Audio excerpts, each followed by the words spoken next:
Drow. They started off presenting them as these evil creatures that just were evil like goblins. They would worship this evil goddess, and that was going to be it. But in Forgotten Realms in second edition, they start pulling back on that, saying, no, we think they're something else. There's something more to these beings, right, than just being evil. There's more complexity here to be found. So when you see a lot of the stuff that you see today, as much as we do tie it to some of the stuff, we don't like what we see propaganda. It looks like propaganda.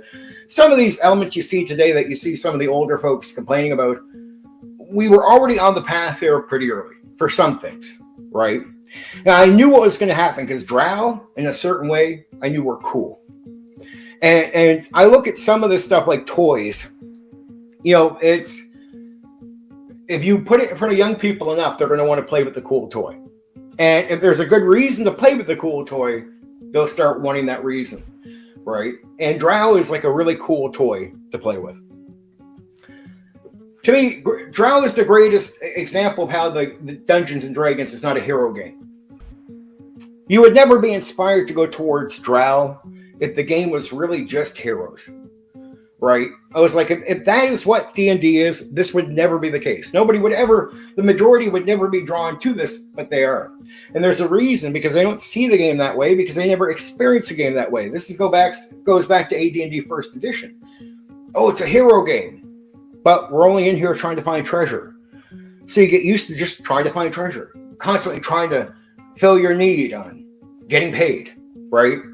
It's not what a hero does. And again, you go back to that constant artwork of field, dragon, but no, you're in the mud, right? Or you might be outside of the dungeon healing for a few days.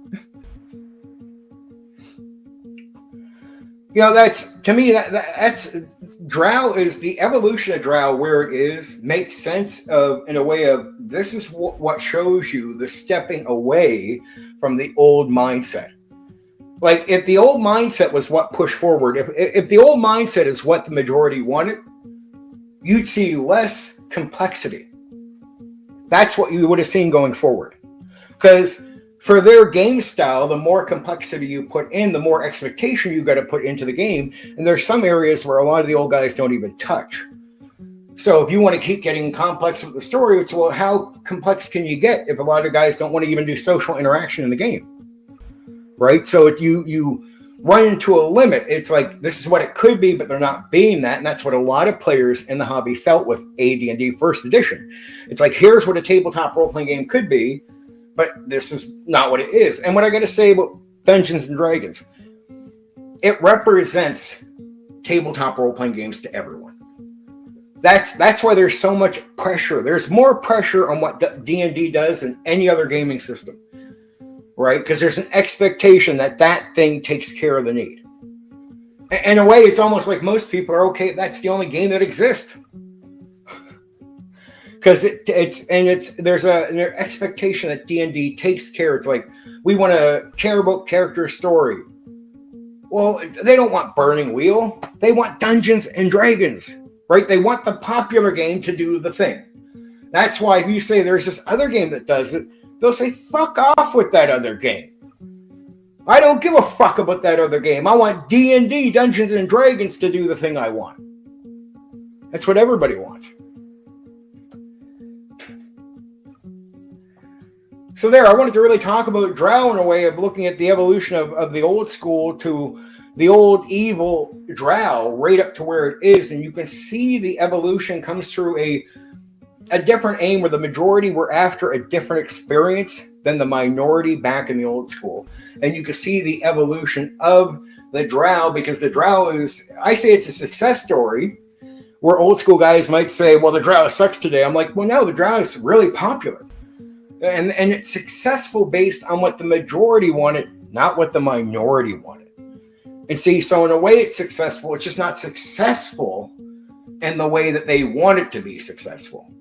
I say Drow are, the whole idea of what Drow are for Dungeons and Dragons is extremely successful, right? They're very popular, right? Extremely popular. And they're popular for good reasons, because the right people adjusted at the right time, even if they went overboard. It's like WotC. I don't like what WotC did more than I'm in the same boat a lot of people are, but I'm like, I could see elements of what WotC did and said, yeah, that's what we should have done. And they'll be like, well, we don't have to change. I'm like, okay, guys, well then just shut up, stay in your corner and play your old game because your ideas hurt the market, right? So stop fucking with the market. Go sit over there and play your old game. Be good with that. Now, dark vision. I want to talk about dark vision. Since we're talking about Drow, let's talk about dark vision. You know, I don't like this. When I hear some old nerd or any nerd in the hobby just go, well, man, you know, if you look out maybe 10 or 15 feet, you might only see 50% of what's out there. So I'll say you don't see. Look, I'm with you. I'm with you on a level of realism I think is necessary for the game. But to me, there's some areas where you just bend. Is it necessary? As a game master, you get experience and wisdom. One thing you learn is what's important where. It's like if dark vision says I can see out to this far, it's like, all right, you can. That's it. Like there's just, to me, that's nerding out on an unnecessary detail. And so many players say I have the dark vision because they're counting on it, obviously. And why not? There's a part that's a game and a part that you want to have real for the story and the illusion, but there's a mix. And there's minor areas where you can give into the thing instead of being bothered that it is a game and it's okay. That minor things won't break the illusion. By allowing the players to simply go with this is what you can see with him. Yeah, okay. It's not, if you just okay it, you're not going to break the illusion of realism.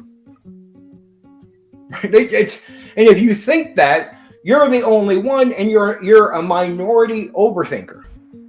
So stop overthinking because the rest of the people won't care. It won't destroy their illusion that you say they can see perfectly out to 20 feet or whatever the fuck it is for range in any of the editions. If you say, yeah, you can see out to there and blah, blah, blah. Nobody's going to say, man, your game sucks. It's unrealistic. Nobody. So it's okay. It's okay to let players have that advantage. To see who gives a fuck. Right? Focus on what matters. Challenge players when it's necessary, when it's needed. Not every nook and cranny needs to be a challenge. I mean, some of these guys, these are the type of guys that will also make you roll the dice for every time you're going to use a skill when it's like, dude, I think you just let the guy do that. Because I use skills in games, and there's dice rolls needed at certain times when there's certain pressure, but there's no pressure most of the time. I'm like, yeah, you do it. You just do it. You're good. Here, let's touch on another area, splitting the party. Something I talked about recently I want to bring up again. I say, as a game master, you do nothing to prevent nothing. Meaning, if the players want to split up the party, you let them. What you do is you make sure you're good at tossing back and forth between the groups. Get good at your timing. I think I'm pretty good at it. Most guys I know are pretty good at it. If you're having an issue with it, that could be on your end. You just got to get better at jumping around. That shouldn't be too much of a problem. But the negatives that come up with splitting the party that the players are going to face, I tell players, like, this is part of you learning to play the game better. Yeah, it does suck that I'm jumping back and forth. Yeah. Hey, you don't like that? Well, don't do it again. But it's your decision to do it, and I won't stop you. See, as a game master, I give you players the complete freedom. You can screw it. You can do whatever you want, and I can handle anything. You want to split the party? We'll split the party. Does it work against you? Well, then you won't do it next time, right? I mean, to me as a game master, I stopped doing this years ago, which I did a recent video on this too, saying I don't say anymore like, hey, are you sure you're going to do that? Like, you want to do that? Like, I don't ask questions like that no more. Player tells me they're going to do something. Okay. That's it. And I let them do whatever they want. And then, hey, if they make a mistake, they learn from it. And to me, the more you try to give them the question, it's like coddling them. Because you're trying to save them from a mistake when in reality, players will improve if you let them just run into the mistakes. It's almost better for them to see it clearly. Like, don't let them build up an ego through false success of you helping them. Let them be humbled a little early on so they can learn, so they can get better, right? Let them make all the mistakes. Split the party up. Yeah, it sucks for you players. So I suggest not to do it again.